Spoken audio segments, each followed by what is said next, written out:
American healthcare and how the system should be reformed to provide struggling Americans health care they can receive.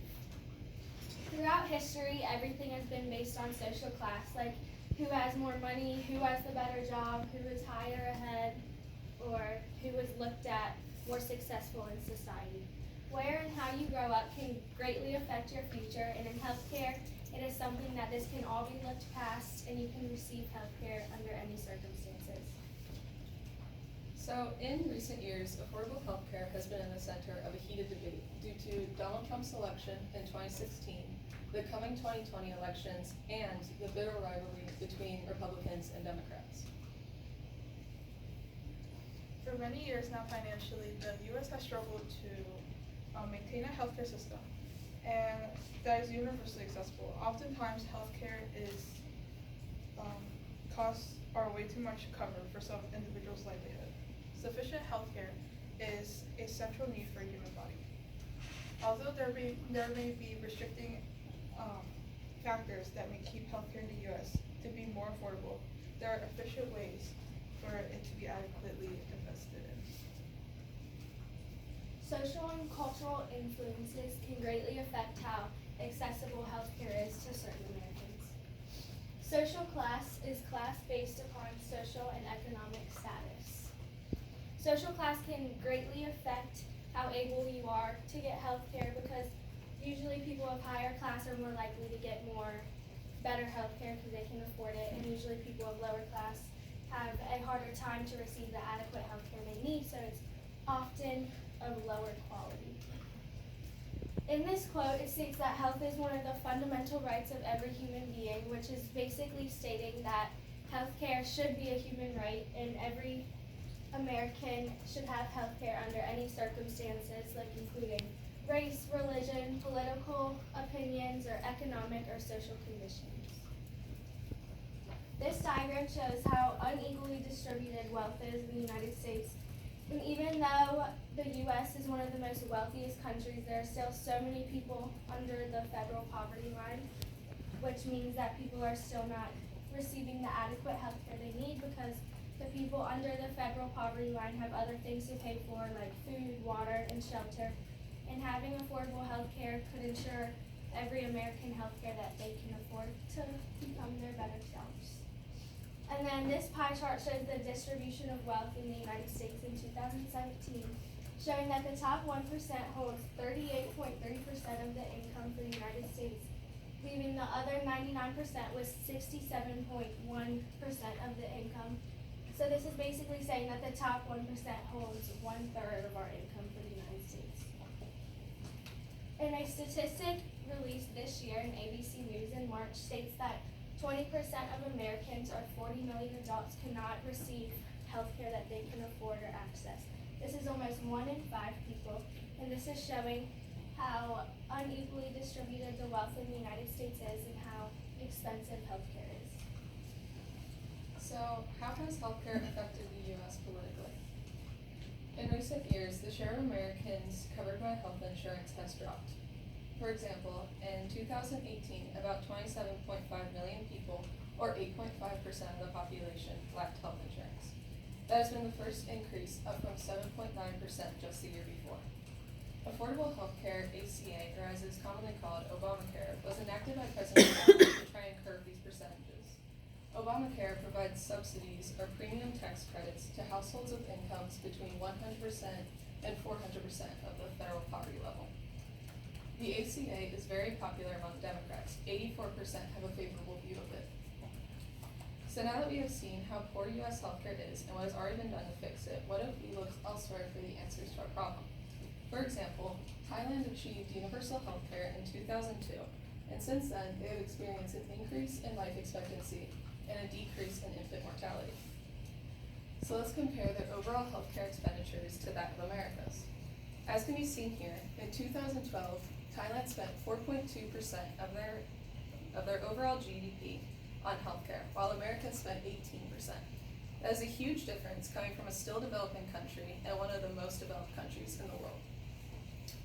Thailand has proven that they do not need to be on the world stage of wealthiest countries in order to provide their citizens with access to affordable healthcare. So, how does this affect what is being done in America today? With the recent Democratic debates, there has been a huge shift in support for affordable health care.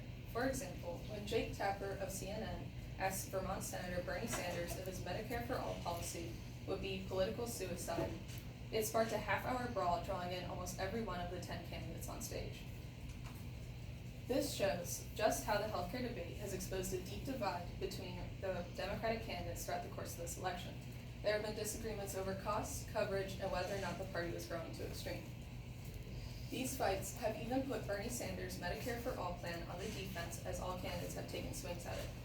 So, now that we have seen how affordable health care has affected America politically, how has it affected us economically? So the U.S. the healthcare system in the U.S. has its great benefits, but also has its downfalls. The amount of benefits, one of the countries that do not have universal healthcare, as in U.S., has spent trillions and trillions of more money than any other country. With little to no prevention, Afghanistan and Iraq have the suicide rates in Afghanistan and Iraq have increased sufficiently. The attempt to prevent suicide among veterans, specifically homeless veterans, lacks sufficiently. Therefore, the rates of suicide in the regions where veterans are deployed have increased. It should be noted that in the attempt to prevent these matters, there may come with large sums of funds to resolve them. However, homeless veterans just do not have the financial stability to afford them and the care they need. Another issue that concerns financial stability are the loads of money people invest into that just goes right out the window. It's a problem that amongst people of different ethnicities have a distinct language barrier, and it gets in the way of things. Without the proper communication, it creates concerns of vital information being lost, like examination like treatment, special care, following appointments, and much more. With the right and adequate investments, like the transportable transmitters shown, would make a great impact within these concerns. Now this chart shows the average amount of each American that spends a year towards healthcare. According to this chart and Dr. Liz Davis, you can see that the United States spends far more on healthcare than any other nation on the globe, averaging at about $10,348 per person. While the average stands within the $5,000 mark, the amount an individual spends a year in the U.S. pays immensely more than needed for healthcare.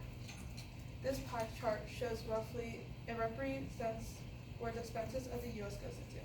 About 23% in the orange region, so it shows how much the U.S. pays as a whole, and about $3.5 trillion are spent from the U.S.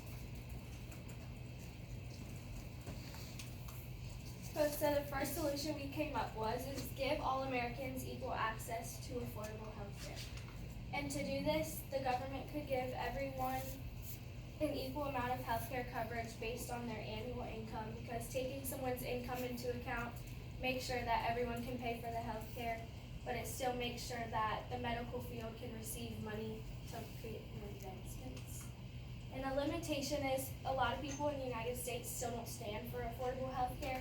So even though the government would be putting so much work into giving this aid, a lot of people wouldn't be taking advantage of it. So a lot of money would still be lost. And this shows that in 2016, 8.8% of people were not covered. And this shows how in Ohio, between 1.05 and 1.28 million did not have health care coverage, showing that a lot of people don't stand for it. So another way to solve this problem is by electing political leaders that will fight for affordable health care. By doing so, we could have someone who would provide us with a solid health care plan.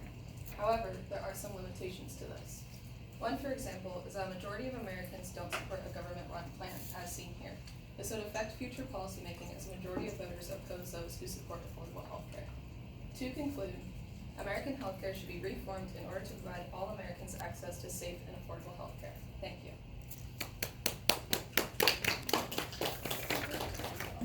All right, Susan, you have the first question.